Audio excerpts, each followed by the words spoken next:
శ్రీమాత్రే నమ. జయ గురు దత్తాత్రేయ నమ.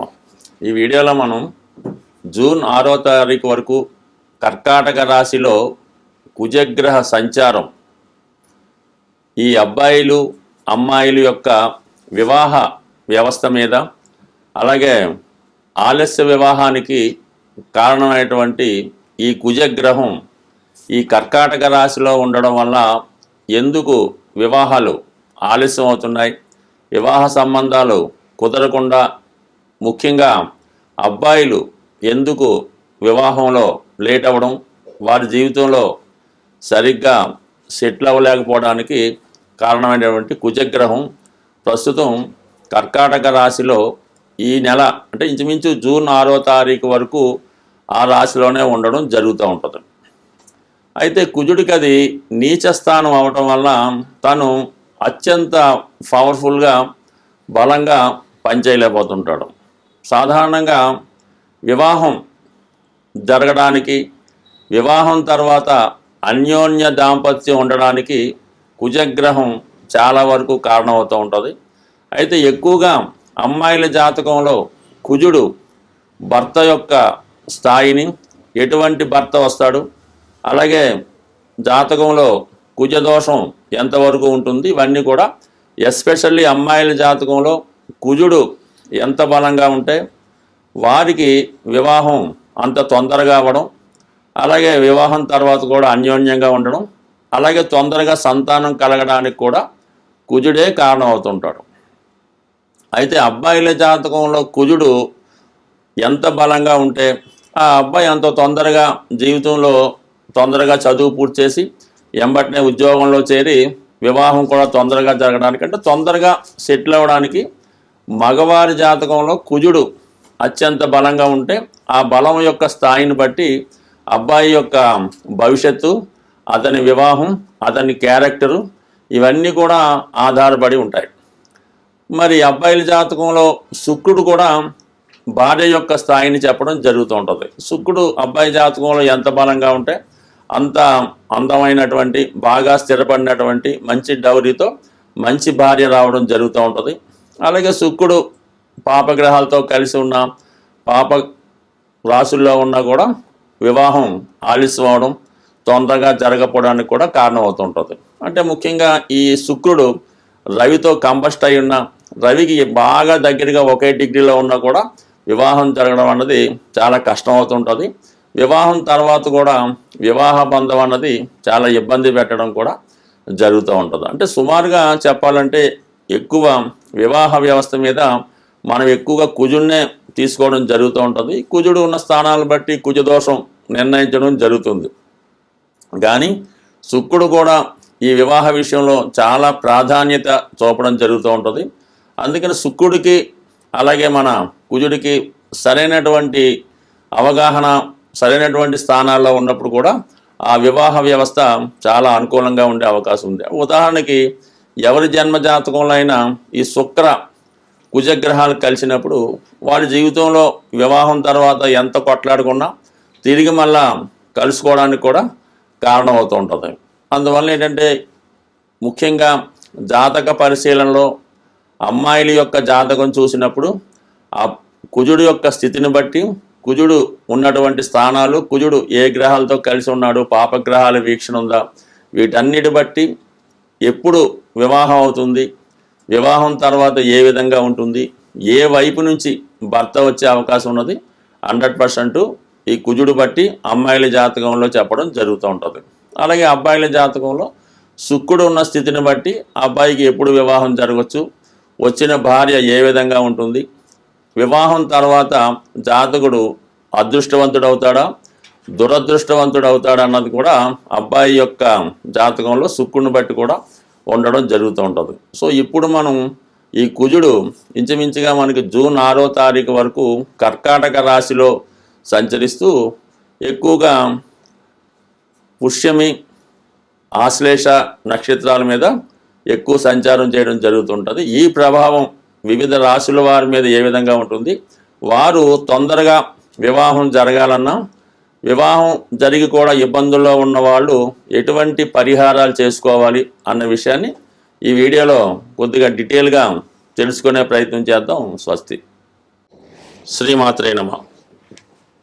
మకర రాశి వారికి జూన్ 6వ తారీఖు వరకు కర్కాటక రాశిలో సంచరిస్తున్నటువంటి కుజుడు మకర రాశి వారి వివాహ ప్రయత్నాల మీద ఎంతవరకు ప్రభావం చూపుతుంది, మరి వీళ్ళ వివాహ ప్రయత్నం ఎప్పుడు చేస్తే తొందరగా వివాహం జరుగుతుంది అనే విషయాన్ని మనం చూద్దాం. ఎవరైతే మకర రాశిలో అమ్మాయిలు అబ్బాయిలు వివాహ ప్రయత్నాలు చేస్తున్నారో వారు కంపల్సరిగా జూన్ 6వ తారీఖు వరకు వెయిట్ చేస్తేనే మంచిది. సప్తమ స్థానంలో కుజుడు బలహీనంగా ఉండడం వల్ల చాలా వరకు ఈ సమయంలో వివాహ ప్రయత్నాలు అన్నవి ఫలించడం సాధారణంగా ఇబ్బంది అవుతుంటుంది. అంటే కుజుడు ఈ రాశి వారికి బాధకుడు అవుతూ ఉంటాడు. ఈ బాధక గ్రహం ఏ భావంలో సంచరిస్తూ ఉంటే ఆ భావ ఫలితాన్ని కొంతవరకు ఇబ్బంది పెడుతూ ఉంటుంది. ఇప్పుడు వివాహం అయిన వారు కూడా వివాహ దాంపత్య విషయంలో భార్యాభర్తల మధ్య అన్యోన్యత లోపాలు, అంటే ముఖ్యంగా ఎలా ఉంటుందంటే తన మాటే నెగ్గాలని పట్టుదలతో భార్యాభర్త ఇద్దరు ఉండడం వల్ల చిన్న విషయాన్ని కూడా పెద్దదిగా చేసుకోవడం జరుగుతూ ఉంటుంది. అలాగేంటంటే ఈ కుజుడు సప్తంలో ఉంటూ రాశిని వీక్షించడం వల్ల కంపల్సరీగా జాతకుడు బాగా ఎమోషనల్కి ఫీల్ అయ్యి ఏదో ఒక చర్య తీసుకోవడం జరుగుతుంటుంది అన్నమాట. అంటే కొద్ది కుజుడు ఈ దెబ్బలాట్లకి గాయాలకి ఎమోషనల్కి కారణం అవుతుంటాడు. అందుకనే కుజుడు బలం ఉన్న వాళ్ళు ఎక్కువగా బాక్సింగు, ఈ రన్నింగు, క్రికెట్ వాటిలో ఎక్కువగా పాల్గొనడం జరుగుతూ ఉంటుంది. మరి ఆ కారణం వల్ల కుజుడు ఎవరికైతే రాశిలో ఉంటాడో వాళ్ళు తొందరగా ఎదుటి వాళ్ళ మీద అటాక్ చేయడం, ఫిజికల్గా దాడి చేయడం జరుగుతూ ఉంటుంది.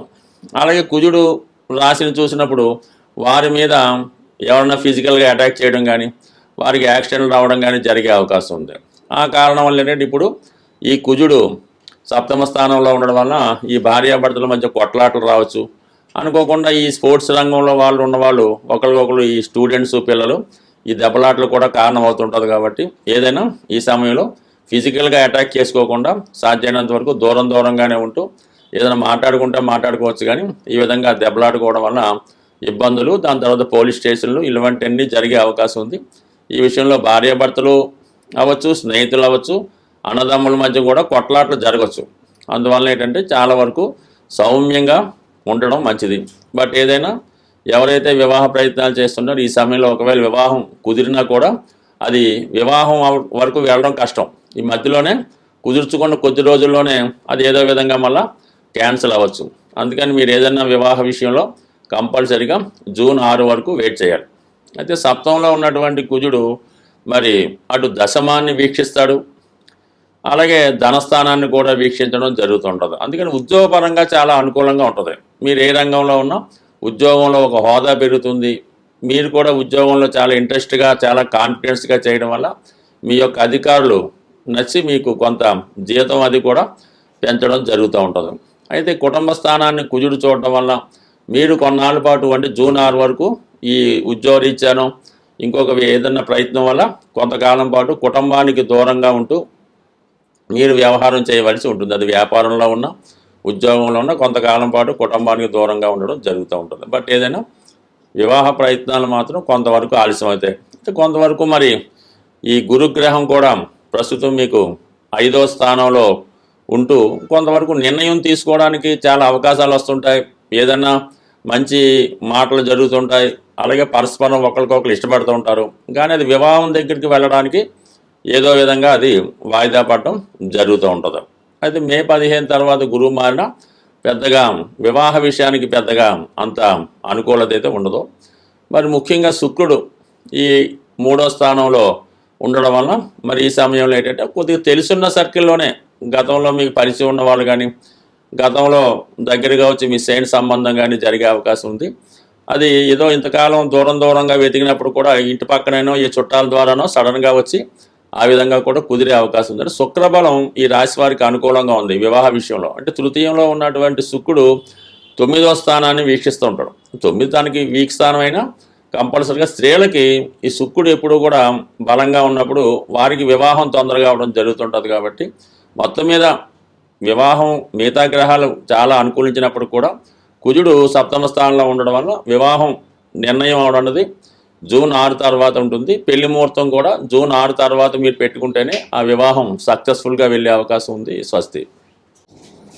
వివాహం ఆలస్యం అవుతున్నవారు, వివాహం తర్వాత భార్యాభర్తల మధ్య విభేదాలు ఉన్నవాళ్ళు, తొందరగా వివాహం కావాలన్నా ఏదైనా ప్రతిదానికి ఒక పరిహారం ఉంటుంది కాబట్టి సాధ్యమైనంత వరకు ఈ సుబ్రహ్మణ్య స్వామి ఒకటి కారణం అవుతుంటారు, ఆంజనేయ స్వామి కూడా ఒకటి కారణం అవుతూ ఉంటుంది. అంటే మనకి కలియుగంలో హనుమాన్ తొందరగా అనుగ్రహించే గ్రహం కాబట్టి ముఖ్యంగా ఒక 8 మంగళవారాలు ఆంజనేయ స్వామి వారి ఆలయంలో 108 తమలపాకులు, ఒక 5 బాగా ముగ్గిన అరటిపళ్ళు, కొద్దిగా సింధూరం, ఒక కొబ్బరికాయ ఇవి తీసుకొని స్వామివారికి తమలపాకులతో అర్చన జరిపించి ఒక 8 మంగళవారాలు కంప్లీట్గా అర్చన చేయవలసి ఉంటుంది.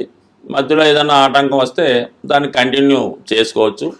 అయితే ముఖ్యంగా స్త్రీలు వేకువజామునే లేచి ఈ స్నానం చేసేటప్పుడు ఆ నీళ్ళలో కొద్దిగా పసుపు కలిపి మంగళ స్నానం చేసిందాగా తలక స్నానం అది చేయవలసి ఉంటుంది. సాంప్రదాయ దుస్తులు ధరించవలసి ఉంటుంది. కంపల్సరిగా గాజులు, అంటే మట్టి గాజులు, దాన్ని గాజులు అంటారు. 2 చేతులకు కూడా కనీసం ఒక చేతికి 8, ఒక చేతికి 8, అది ఎరుపు రంగు అయితే వెరీ బెటర్, ఆకుపచ్చ రంగు అయినా పర్వాలేదు. ఈ విధంగా వాళ్ళు సాంప్రదాయ దుస్తులతో సాంప్రదాయంగా ఈ పసుపు కలిపినటువంటి నీటితో స్నానం చేసి వాళ్ళు ఈ 8 మంగళవారాలు కంప్లీట్ చేయవలసి ఉంటుంది. మగపిల్లలు కూడా ఇంచుమించుగా సాంప్రదాయ దుస్తులతోనే చేయాలి. ఆ మంగళవారం కంపల్సరీగా నియమంగా ఉండాలి.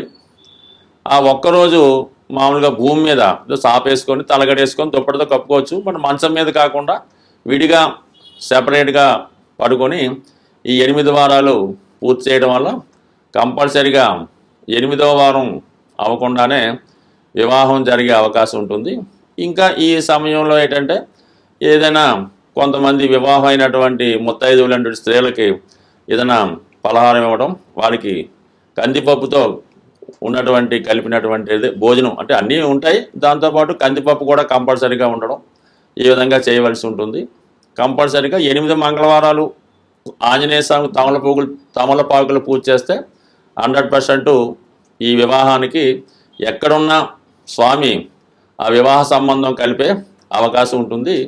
సరే, ఇది కొంతవరకు ఉంది. కొంతమంది ఈ మంగళవారం రోజు చీమలకి పంచదార బియ్యం పిండి ఆహారంగా వేయటం వల్ల, లేదంటే చెరువులో ఈ నదుల్లో ఉన్నటువంటి చేపలకి ఆహారంగా ఏదైనా బిస్కెట్లో పేలాలో అవి వేయడం వల్ల అనేక రకాలు పరిహారాలు ఉంటాయి. ఇవి తొందరగా శీఘ్రంగా పరిహారం జరుగుతూ ఉంటుంది. కాబట్టి ఈ హనుమాన్ చాలీసా పారాయణ చేయడం వల్ల కూడా వివాహం అవుతుంది. సుందరకాండ